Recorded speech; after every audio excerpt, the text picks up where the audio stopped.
Bismillahirrahmanirrahim. Assalamu alaikum. How are you, dear students? I hope all of you are fine.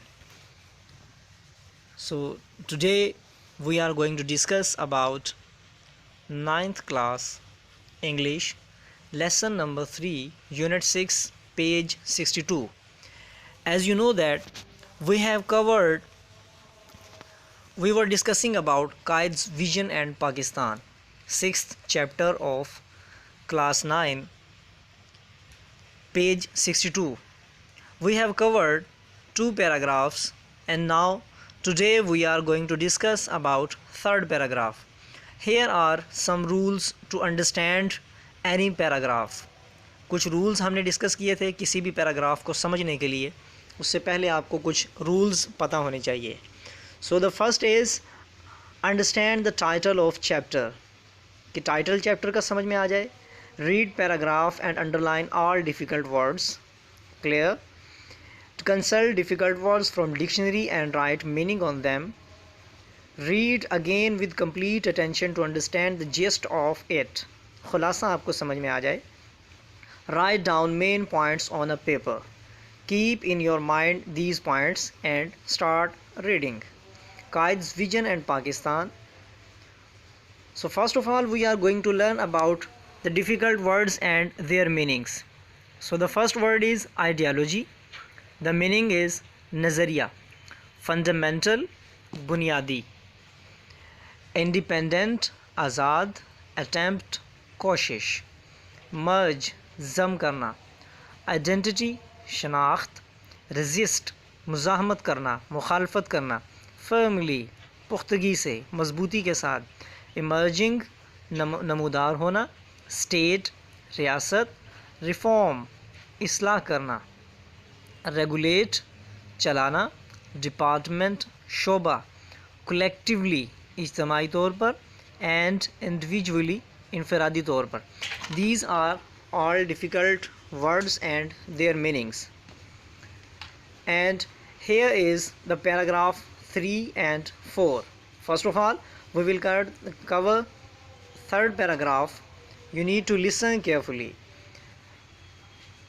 The ideology of Pakistan was based on the fundamental principle that the Muslims are an independent nation. The ideology of Pakistan, ideology nazariya, कि नज़रिया Pakistan was based on the fundamental principle, वो एक बुनियादी उसूल पर बुनियाद रखता है, मुनहसिर है, that the Muslims are an independent nation, कि मुसलमान जो हैं वो एक आज़ाद कौम है. Any attempt to merge their national and political identity, any attempt कोई भी कोशिश, to merge their national and political identity उनकी कौमी या फिर सियासी शनाख्त को मलियामेट करने की, ख़त्म करने की कोई भी कोशिश, विल बी स्ट्रॉन्गली रेजिस्टेड, उसका सख्ती से मुकाबला, उसकी सख्ती से मुज़ाहमत की जाएगी. And the fourth paragraph, Quaid Azam was a man of strong faith and belief. Quaid Azam एक मजबूत इरादे और यकीन के मालिक इंसान थे. He firmly believed that the new emerging state of Pakistan, based on the Islamic principles, would reform the society as a whole.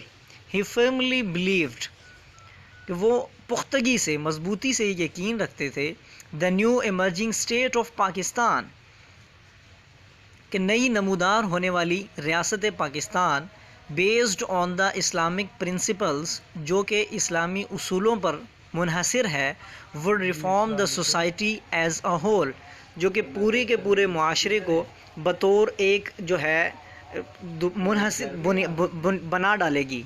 मतलब एक पूरे, would reform the society as a whole, पूरे मुआशरे को बनाएगी. इन हिज मैसेज सितंबर 1945, अपने 1945 के पैगाम में, मैसेज में उन्होंने कहा, Quaid Azam said, Islam is a complete code regulating the whole Muslim society, कि इस्लाम एक मुकम्मल ज़ाब्ता हयात है, रेगुलेटिंग द होल सोसाइटी, जो क्या करता है, regulating the whole Muslim society, जो पूरी मुस्लिम मुआशरे को चलाता है. एवरी डिपार्टमेंट ऑफ लाइफ, ज़िंदगी के हर शोबे को कलेक्टिवली एंड इंडिविजुअली, इनफरादी तौर पर भी और इज्तमाही तौर पर भी। So he is saying that Quaid Azam said कि कायद आज़म ने यह कहा कि इस्लाम इज़ कम्प्लीट कोड, इस्लाम एक मुकम्मल ज़ाब्ता है, regulating the whole Muslim society, जो कि पूरी मुस्लिम मुआशरे को चलाता है, every department of life collectively and individually, इनफरादी और इज्तिमाई तौर पर ज़िंदगी के हर शोबे को। So this is the translation of these two paragraphs. You need to learn and revise it and listen it carefully. And here is your task, translate from English to Urdu. So first is, the ideology of Pakistan was based on the fundamental principle that the Muslims are an independent nation. Any attempt to merge their national and political identity will be strongly resisted. And the second one is, Qaid Azam said Islam is a complete code regulating the whole Muslim society, every department of life, collectively and individually. So here is the translation. नज़रिया पाकिस्तान की बुनियाद इस बुनियादी उसूल पर थी कि पाकिस्तान एक आज़ाद मुल्क है, इनकी कौमी और सियासी शनाख्त को ज़म करने की किसी भी किस्म की कोशिश की सख्त मुखालफत की जाएगी। And the last one is, Quaid Azam ने फरमाया इस्लाम एक मुकम्मल ज़ाब्ता है जो कि पूरे मुस्लिम मुआशरे और हर शोबा ज़िंदगी को मजमूई और इनफरादी तौर पर चलाता है। So now this is your homework and daily diary. अब आपने इसको सुनना है, समझना है और उसके बाद आपने होमवर्क करना है। सो this is your homework. Learn and right words Urdu meaning. Clear? At the second slide and you can use your book page 62. Learn and write Urdu translation from this video. Urdu translation. So this is all about the third and fourth paragraph. Thank you so much. Keep touch with the institute and pray for us.